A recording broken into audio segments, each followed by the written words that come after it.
Welcome to this Windows and Computer channel, and this is the Tech News Update.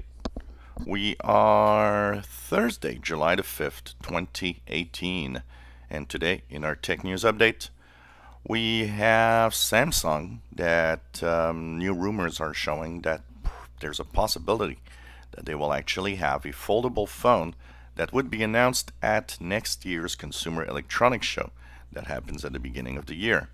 So this is according to some internal email leaks that actually happened, and that could be an interesting year in 2019 if we have these foldable devices with Samsung, and if Microsoft would actually release its Andromeda device.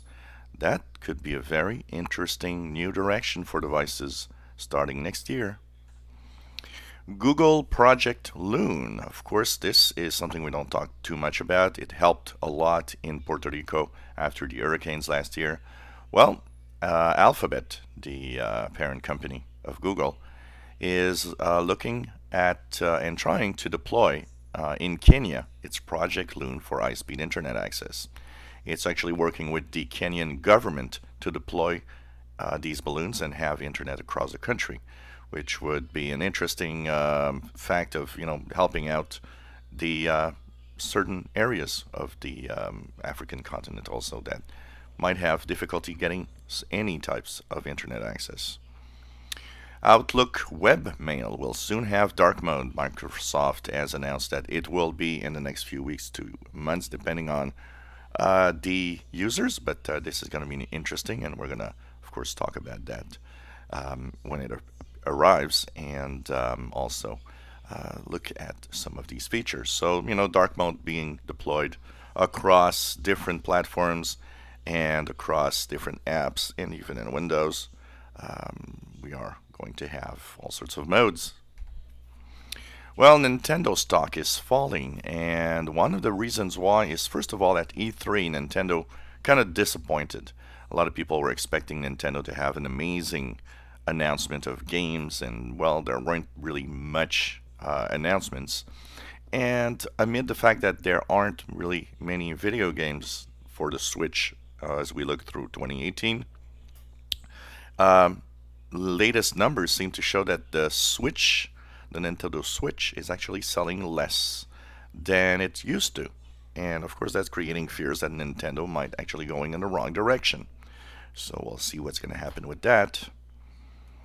A old way of freezing your web browser is coming back. It's called download bomb, and basically what happens is you go to a website, and using a particular bug in the browser, it actually tries to open multiple download pages, and it opens so many of them that it actually goes to a point where everything freezes.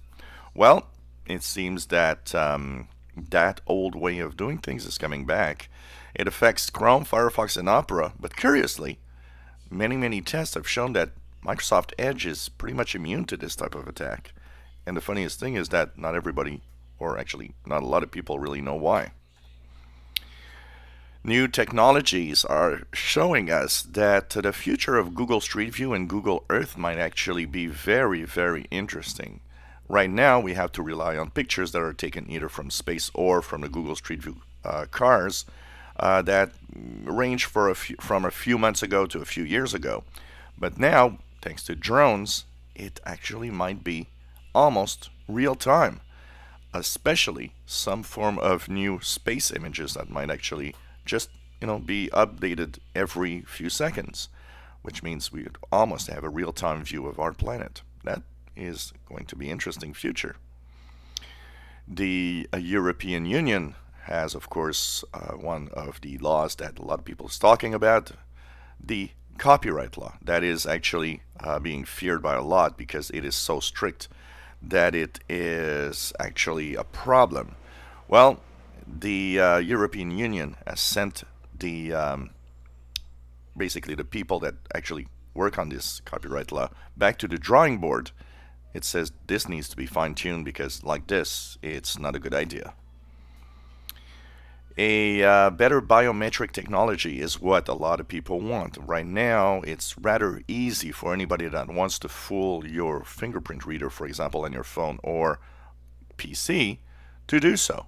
But now, of course, new generation of biometrics, for example, for a fingerprint, will not just look at your pattern of your fingerprints, but also the pressure you put on the sensor, the body temperature to make sure that you are alive, and even maybe check if there's a pulse, which means a dead body would not be able to unlock a device.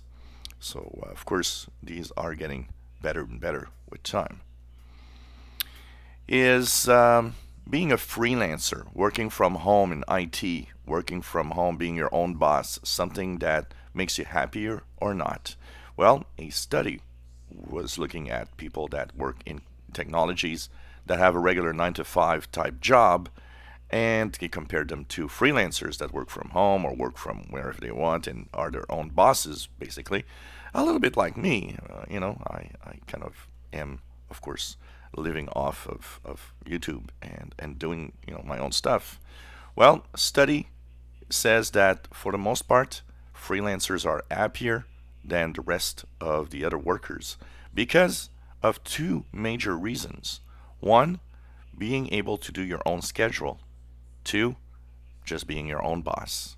We all know that having a boss is always a problem. So kind of cool, and I would tend to agree with that. It's a difficult task. It's not always easy, but I would say I'm probably much happier than the majority of other people working in their 9 to 5 jobs. Well, it's interesting because security researchers, and I'm not surprised on that, security researchers have found a way that by taking an infrared picture of your keyboard, well, hackers can steal your passwords just by looking at the pattern of heat left behind by your fingers. So, that doesn't really surprise me, honestly.